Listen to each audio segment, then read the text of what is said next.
Hey, what's up guys, it's me again and welcome back to my channel Mayta What Ifs. Today I am back with a new story. The name of the story is What If Naruto's family found out what Konoha did to him. And yeah guys, it is a super dark, unscripted story and my own idea. Now before continuing this, make sure you leave a like and subscribe to my channel and follow me on my other channel as well.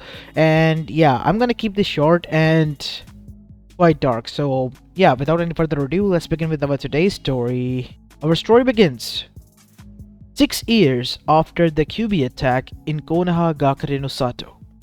As we go towards the entrance of Konoha, in which we see a few people were gathered, as Minato Namikaze, the fourth Hokage, his wife Kushina Uzumaki, and their triplets Menma, Mito, and Naruto were standing there in a group hug. While watching from afar was Jiraiya and his sensei, Hiruzen Sarutobi, who was holding on to the Hokage hat currently. You know, Jiraiya, you are separating a family and leaving an innocent child behind. I have no other choice. I don't want to separate them. It's the Toads. They are forcing me to bring the child of prophecy there to train under their guidance. I don't want to do that. I asked them why can't we bring Naruto, and they just told us that only the child of prophecy is supposed to be there. And since both of them are chosen as such, I can't do anything about it. That is why I have to leave him behind. You think I'm happy about that? Said Jiraiya, almost looking like as if he was disgusted by the mere words he has said. He could not imagine breaking up any family, stripping a child away from his parents for a prophecy nonetheless, and his own student, the least of it. As Minato was wiping away the tears of his son while Kushina was crying, hugging him, and so were Menma and Mito. We're only going away for a few years, Naruto. I know it is painful, but we will come back, son. Take care of yourself. We promise it's only going to be a little while, and besides, we are going to be in touch with a lot of letters and gifts. I don't need anything, I just need you all here. But I understand. If you need some time, then I can give you that. I will train hard until then. You already have, son. You already are quite strong. You will go to Shinobi Academy. Only if you want to, said Kushina, adding into it. We're not forcing you to follow in the footsteps of your siblings. It's just that they are burdened with a huge responsibility, son. We just want you to know we love you and hate this separation, but it's only for a little time. Yes, I understand. As Minato and Kushina hugged their son and went on to check on the stuff, leaving the kids alone, we see Menma and Mito look towards their little brother. Hey son. But before Naruto could say anything to encourage them, they hugged him. We're gonna come back and make sure that we're strong. If anyone bullies you, you better tell us, okay? Said Mito. We're gonna make sure they pay. Mito's right. Any problem you tell us, we come back instantly. You don't need to. What? Why, Naruto? Said Menma, almost looking hurt because the little brother said that. It's just, I will take care of my own self and become strong as well like you. You just focus on training and become strong and become the best. Of course we will. We all will. Team Uzumaki, said Menma as they all joined hands together and raised them in the air as a form of a team. As Minato and Kushina smiled alongside with Jiraiya. Watch over him, sensei, and make sure nothing happens. I've noticed a few people looking at him like they have seen a gazelle injured and cornered. I will watch over him. And so, true to his words, Hiruzen did. Kakashi Hatake, Naruto's Nisan, and the student of his father, was watching over Naruto and has stopped, unbeknownst to Naruto, multiple attacks from the civilians of Konoha themselves. Why was this happening, you may ask? Naruto was the Jinchuriki of the soul of the Kyuubi no Yoko, the same being that had destroyed most of their homes, killed many of their loved ones, and they wanted revenge. They have become so delusional that they have begun to believe that Naruto was not the Jinchuriki of the soul of the Biju, but the incarnate of the Biju soul in human skin, and that has led to many attacks happening on Naruto since the day Minato and his family has left. leaving Naruto alone in the care, or more like the den, of Konoha. Hiruzen was being informed by Kakashi about the attacks and the attackers. I have neutralized them. You did good. But I'm worried. What if I'm away on a mission and they trap you? The council is in on this, I believe. If that is true, then they will pay for this. And dearly so, Kakashi. Because I will never forgive them. And they will pay with their lives if they try to even think of harming Naruto. They are already trying, Hokage-sama. We should... No, we can't. We can't inform them. Jiraiya told me that he might have to go a bit dark for the time. You know what that means, right? No connection? Yes. For the upcoming 6 months, we have no connection with them. Is to make sure that they have disappeared completely. Damn it. I'm gonna make sure to keep an eye on Naruto then. Yes. Just make sure you are alert, Kakashi. And so, that is what Kakashi did. Being alert 24/7. But, unfortunately, being a Nanbu and being the protector of Naruto, the schedule didn't add up. He was sent on a mission far away. Kakashi worried, but was assured by Hiruzen. But Hiruzen did not know that the council had orchestrated a plan. They cornered Hiruzen with paperwork, and what followed suit was tragedy. Years passed. No connection whatsoever was made by Konoha's side to Minato and his family. They have sent continuous letters and many gifts to Naruto, which they have been informed through Hiruzen by Jiraiya, who himself believed alongside them he had received. But when asked why wasn't Naruto sending any letters, Hiruzen told them through his own that Naruto was busy and he was waiting for them. He didn't want it to distract them. And so, Menma and Mito cheered up and trained more and more. And so did the others. And finally, years passed. Time went by. It was hard for the family, but finally it was over. Menma and Mito have become Jonin level shinobi and Konoichi. Minato and Kushina have also increased their strength, and so could be said for Jiraiya, who alongside with Minato have become the perfect sage. And Mito as well as Menma had done the same as well. And now they were on their way back. As back in Konoha, Hiruzen was worried, alongside with Kakashi. As Kakashi was called into his office. What are we gonna do, Kakashi? They are returning. I've been lying to them for years. I couldn't bring myself to reveal to them what has Konoha done to their son. I'm gonna tell them the truth. Konoha deserves what is coming towards them, and I am going to watch and enjoy every second of it. This village has become such a hatred-filled cesspool that they, even after his death, have defiled his grave. I killed a lot of people who were trying to do that, said Kakashi. Even though you're no longer a shinobi, Kakashi, and for a good reason, Hiruzen-sama, I denounce this hellhole as my home. It has taken everything away from me, my father, then my friends, and now an innocent child who was left under my care. Not only your care, but the care of Konoha. What did they do to him then? They butchered him. And once they return, they find out, I don't know what will happen. And so, they returned. Konoha showered them with love and affection, and led them towards the Hokage office. Once inside, the family eagerly awaited only one thing, and asked the very question, where is Naruto? We wish to see him. Why isn't he here? I thought he would come out to greet us. As Menma and Mita joked, is he hiding? We're not gonna make fun of him if he hasn't grown or anything. As Kakashi walked out, and he held a jacket, a tattered and stabbed wounded one, that Kushina had bought for Naruto. It was orange and blue. Kushina gasped. Her eyes widened, and so did Minato's. Menma and Mito stopped laughing and could only stare. What is that, Nisan? Said Menma. Don't tell me that Naruto was butchered down. After 2 years you left. A lot of attacks were prevented by me and Hiruzen-sama, but we were tricked by the council and Naruto was stabbed, beaten, abused before burnt down and killed, and then later hanged in the center of the city. It was a gut punch that was delivered by Kakashi. Hiruzen couldn't do anything. He couldn't stop Kakashi. He knew Kakashi had vowed the day this had happened that he was gonna make Konoha pay.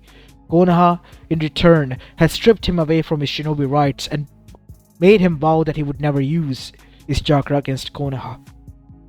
But they didn't made him vow to use his tongue against them. So that was his only weapon, and he with that delivered the truth to the parents, even if it was gut-wrenching. That boy had hopeful eyes. He was waiting for you. As a crumbled up and ash-filled letter was brought out by his pocket. This was his last letter that he had written up and wanted to send to you. The first one. After he received your first one, he wrote this. He was looking for it. Jiraiya, with his hands trembling, picked it up. His throat dry and tears welled up in his eyes just by reading the first verse. Dear Mom and Dad, Nason and Jiraiya-sama, I am waiting for you all, and that was all he could read before his hand went towards his eyes as tears fell down. Who were behind this? He said in a rough voice, everyone. The whole council, civilian and elders, and the whole civilian side. They were all in on this. The shinobis didn't bother. They didn't even bat an eye. They didn't care that he was your son. So I blame them as well. Even after his death, they didn't do anything. They stripped me of my power. I tried. Don't you dare speak of his name. Said Kushina, looking towards the eyes of Hiruzen. Even though Kakashi was sent away on a mission, tricked, you could have done something. You didn't. She's right, Sensei. Why didn't you do anything? Why did you not save that child? You made a promise to me. When I was the one who stripped their family down for a goddamn prophecy. To save who? These motherfuckers who killed that innocent child? To hell with that. To hell with them all. To hell with this prophecy. If not for the disaster that's coming, I'm gonna be the one to destroy this damn accursed village. Jiraiya, what are you talking about? Calm down. Calm down? You want me to calm down after what has happened?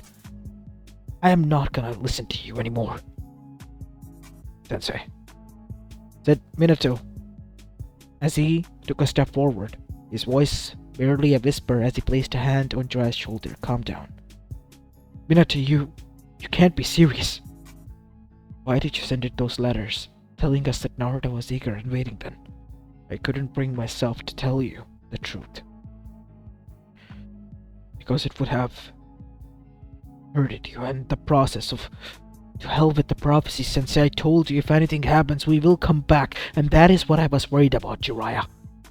I didn't want you to come back until you were finished. I didn't want you to get distracted. Distracted? Our brother got ripped to shreds, and you didn't want us to get distracted. Said Menma as his voice became a bit demonic as his eyes flashed red. As Minato and Kushina didn't bulge an eye, neither did Jiraiya. As Mito, she was shaking already, tears falling down from each side of her eyes. I'm gonna burn this village down. And those were the only words that Hiruzen heard before an earthquake and then a huge destruction. QB Avatar was released. It was Mito in the imperfect QB Avatar, and then, same could be said for Menma. 2 QB-fied Jinchurikis, equivalent to the power of a Jonin, a top level 1 borderline Kage, released hell upon Konoha. Screams filled out the air immediately as Hiruzen stood and could do nothing. Jiraiya and the other looked towards him stone-faced, eager to see what he would do. In the end, he sighed and couldn't do anything. He watched as a family that was torn between grief and lies shredded down Konoha's civilians. Immediately, the council rushed in the Hokage office. Hokage-sama, you have to do something. The QB, it has returned. We thought we have gotten rid of it. What you have gotten rid of was our son, said Minato, disappearing and arriving in front of the person who said that, and literally grabbing his jaw with his hand and ripping it out. Don't you dare bring my son's name to your mouth. He was an innocent soul. A soul who trusted us and was eager to be left behind just for the cause of your safety. And what did you all do? Kill him brutally. I'm gonna destroy them, said Kushina, as chains shot out from her back, ripping through the guts of many people, skewering them. As screams erupted everywhere, the elders looked towards Hiruzen. Do something! Why should I do anything? And besides, you told me I'm nothing more than a figurehead. Figure this out yourself. You're the ones who planned this, said Hiruzen, as Jiraiya appeared in front of them. I'm gonna skin you three bastards alive. And true to his words, that is what he did. He kept them alive, slowly peeling away their skin, literally. And after that, he threw them into the bath and tubs of acid, burning them, torturing them like how they tortured a poor soul. An eye for an eye. And in this case, torture or torture. As after Konoha had gone through hell, it was sunset. Flames was rising everywhere. The destruction was still pursuing. People who were hidden were found and butchered down. No matter what they were, innocent kids, elder, shinobi, civilians. Nobody was spared. All of them were butchered down. Because in the eyes of a family, whole village was guilty. Minato and Kushina just sat down in front of the grave, as Kakashi had shown them that, and could do nothing but weep, as Jiraiya stood there like a failed sensei. And Hiruzen, he did not have any strength to even show his face there. After a while, in the midnight, they arrived, the cubified Menma and Mito. They let out a roar that looked more like a cry and yell, until they turned back to their normal selves and cried next to his grave. They hurted him. They even tried to defile his grave. If it wasn't for me, it would have... God knows what would have happened. I failed you, Sensei. I couldn't protect him. No, Kakashi. You were the only one who was doing his job, fulfilling his promise. We don't blame you. You were tricked. You were bound under the law of the Hokage, but Hiruzen, he could have done something. I blame him and the rest of Konoha. My brother did not have to go through that, said Mito. I'm gonna go find that mask. The Uzumaki Shrine mask, said Kushina. The souls of Konoha itself will be exchanged for that. And so, now the elemental nation had a new problem, bigger than Akatsuki. Uzumaki no Mikaze family was driven by two emotions, rage and sorrow, and their goal was one, the mask that was held by none other than the Rice Country. Rice Country hired everyone. All of them died. Shinobis from different villages, dead. Akatsuki themselves sent in a lot of people, dead. Nobody was spared. And in the end, Rice Country fell, Demon Prison fell, and finally the secret society that was about to bring back a demon to rise also fell. And they got the mask that they have wanted, and then searched for only one man who knew how to use it. Orochimaru. They tricked him into using it and made him the sacrifice. In exchange for his soul alongside all those they have killed, they wanted only one, their son back. Using the Edo Tensei, the reanimated body of Naruto was revived and the soul was given to it, the cracks fulfilling as Naruto, back to being his 8-year-old self, stood there, blinking. Kasan, Kosan, you're back, and where am I? As that is when he noticed his siblings who were much older now, almost 15 to 16 years old. Hey there, little brother. Nason, how come you're so tall and older? That's because we spent so much time training, just like you wanted. We're sorry Naruto it took us so long. As they all gave him a bear hug. Whilst Kakashi took care of the body and destroyed the mask. As the family was united once more, and Jiraiya, he bowed down his head on the ground in front of them. I apologize to you, Minato, and your family. And you too, Naruto. I was the one reason that made this all happen to you. As Naruto's memories came back to him, as he looked towards Jiraiya and said, you don't need to say those things, Jiraiya-sama. You're still our godfather, right? Of course I am. But do I really consider myself as one after what happened to you? You saved me in the end, didn't you? I don't know how, but you brought me even back. All of you, I don't know what to say. You don't need to say anything. Time of saying has left behind, Naruto. If anything, we are the ones who are sorry to leave behind you. To hell with the prophecy. To hell with this world. If it's going to be damned, we'd rather be damned together. Being stuck together than saving them by pushing our lives on the edge and on the in front of the danger. Minato said, and Jiraiya agreed, as he made sure his sensei stood up who was with them and was a victim of the lying. And they, alongside with Kakashi, then left. Left to somewhere far away that nobody was able to find them. Happy. And finally at peace. The Elemental Nation, as for them, it was a lesson to never test a family made of legendary shinobis and konoichis, because God knows what kind of disaster they might bring. And Konoha, their home, was the prime example of that. Broken, a ghost town, a ruin, much worse than Uzeshigakure itself. Remnant of a rage of a family. As this is where I will be leaving this dark story off, guys. I hope you enjoyed this one, and if you did, then make sure you leave a like and subscribe to my channel and follow me on my other channel as well. I just had this thought in my idea, and with this story came to mind. Do let me know what you guys think about that, and maybe in the future, maybe in 2026, we might do a deep dive into this and make it into a movie. Do let me know what you guys think about that, as this is it for the day. I'll see you in the next one. Peace.